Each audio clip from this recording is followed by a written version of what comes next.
Why is nobody talking about this? In the 1560 Geneva Bible, there are some very interesting notes on the sidelines here. In Matthew 16:28, it says, "Verily I say unto you, there will be some of you that stayed here, which shall not taste of death, till they have seen the Son of Man come in his kingdom." The notes reads, this was fulfilled in his resurrection. In Mark 13:30, it says, "Verily I say unto you that this generation shall not pass till all these things be done." The notes say this word signifies the space of 100 years, albeit this came to pass before 50 years. And in Luke 21:32, Jesus says, "Verily I say unto you, this age shall not pass till all these things be done." The notes say, for all these things came within 50 years. Again, if all of this is true, and the lost books of the Bible that I showed you in the last video says Jesus was here in the year 5500 was his resurrection, and the Geneva Bible is telling you 50 years after his resurrection came the millennial reign, where are we really? So if his reign was in the year 5550 and it lasts 1,000 years to 6550, where are we now on the timeline? We're in the time of Satan. We're in the little season. And that's quite obvious for what's going on in the world today. So in a previous video, I said that the second coming has already happened. And if you have some skepticism about that, that's a good thing. You should not take a statement like that lightly.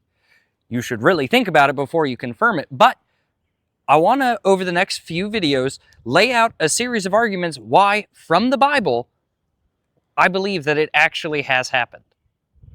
So the first thing I want to talk about is the idea that the Lord's first coming did not happen as we would expect. How did the Jews think that the Lord was going to come?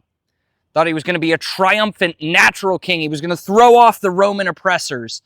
But that didn't happen. Statements like, "Render unto Caesar what is Caesar's," that might come to mind. "Are you a king? You say that I am, but my kingdom is not of this world." So the first time the Lord came, everyone expected a natural king, and the Lord shook off their expectations and said, actually, my kingdom is a spiritual kingdom. And the Lord came the first time. When people were expecting one thing, he gave them another. That's true in the second coming too. We might again be expecting it to be in the exact same way as the first time. But that's not true. That's not what happened. The Lord said he would come again in the spirit of truth. Hi. Okay. As if 500 years was considered a long time, then we can't look at the book of Revelation and say near means 2,000 years. That's a complete misuse of the way the Bible is using things. So, let's say it another way. The time was predicted in the Old Covenant as a long way off. Okay, a long way off was 500 to 600 years. The time had drawn near and was on hand for all of these things to be fulfilled in the New Covenant, in the New Testament, and it was near and at hand. If it wasn't truly near and at hand, then Peter, Paul, James, and all them other dudes, they don't know what they're talking about. So, it was there. That's why I said, was fulfilled, being fulfilled, about to be fulfilled. That's why all the imminence is there in the New Testament. Most Christians believe that Jesus' return is still future, but Jesus said it would happen in that generation. So what if he meant exactly what he said? When people hear the word millennium, they picture Jesus ruling physically from Jerusalem for 1,000 years. And that idea only works if the second coming is still future. But Revelations never actually says that. And Jesus described his return using harvest language. He said the field would be sown, the crop would grow, the harvest would come. And from the resurrection of Jesus to the destruction of Jerusalem in 70 AD, there were about 40 years. So that was 40 years for the gospel to be spread and 40 years before judgment. And what happened immediately in history? The gospel spread across the Roman world, pagan temples got shut down, Christianity becomes dominant, and nations that never knew God were turning to Christ. By the time that 40 years was up, the beast was already on the scene, and it was time for Jesus to make his return. So if judgment came, what followed? Revelation 20 verse 3 says that Satan would be bound, not destroyed, but bound, restricted, specifically from deceiving all the nations. And we call the next era the Dark Ages, but historians admit that that term was coined centuries later. And during that period, we saw massive cathedrals, advanced architecture, and global consistency, things that we struggle even today to replicate. So here's a question. It's not a claim, but what if those years weren't the Dark Ages, but rather the years of the millennium, and then later reframed to the Dark Ages to deceive the nations and make us think that it was something else? Revelation 20 verses 7 and 8 says that after the millennium, Satan would be released, and he would go out for a short season to deceive the nations. And if that's true, then the real question isn't, is this the end? It's, where are we now?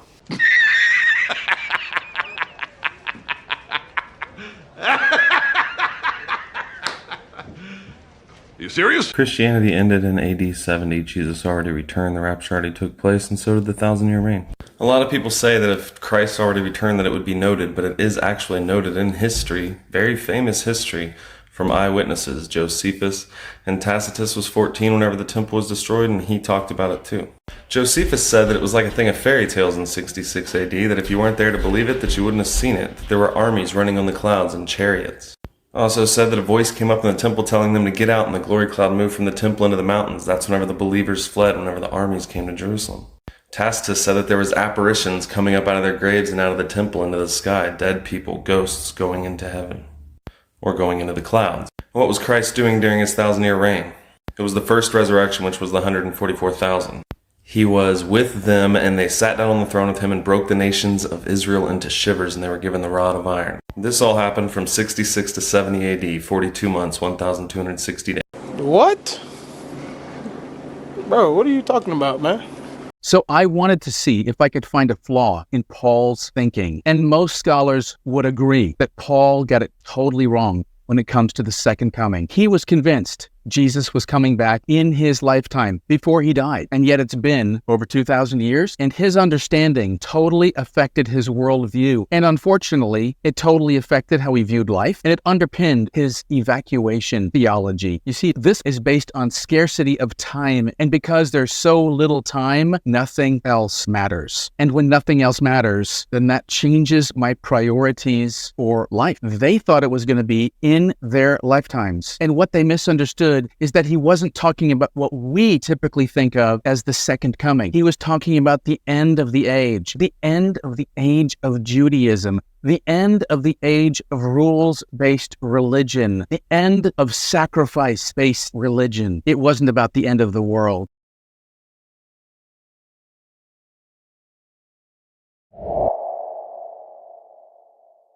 That many people don't understand or have strong convictions regarding the beginning of Scripture, and nor do they have strong convictions or understanding regarding the end of Scripture. So my question for you is, what is the book of Revelation about? What is the tribulation? And when in the tribulation is there a rapture and a returning Jesus Christ? Can you help provide some wisdom for us? Oh, a big question. Yeah. Well, let's just say this at the beginning. God is very precise. Okay, God is very precise. He didn't come to the end of the Bible and lose his train of thought, okay, and then say, I can make up anything you want. So I flew 35 hours one night, day and night, ended up in Kazakhstan, right? I'm in Kazakhstan. It's the first pastors' conference. There's 1,600 pastors jammed into this building, first one in history after the breakup of the Soviet Union. And they want me to teach the doctrine of the church in 6 days. So about the third day, the guys call me in and they say, when are you getting to the good part? And I said, what do you mean, the good part? You know, I'm working hard to get this stuff across. And they said, well, the part about the future, when are you getting to that? And I said, you know, like when the Lord comes, when are you going to get to that? Because they had very little food. They had big pots out behind the church, and it was raining, so they always had soup because the rain just filled up the soup thing, and they'd throw potatoes in. And I mean, they didn't have much. So they were looking for Christ to come back. So I said, okay, on Friday, I'm going to do that. So on Friday, I said, here's how it goes.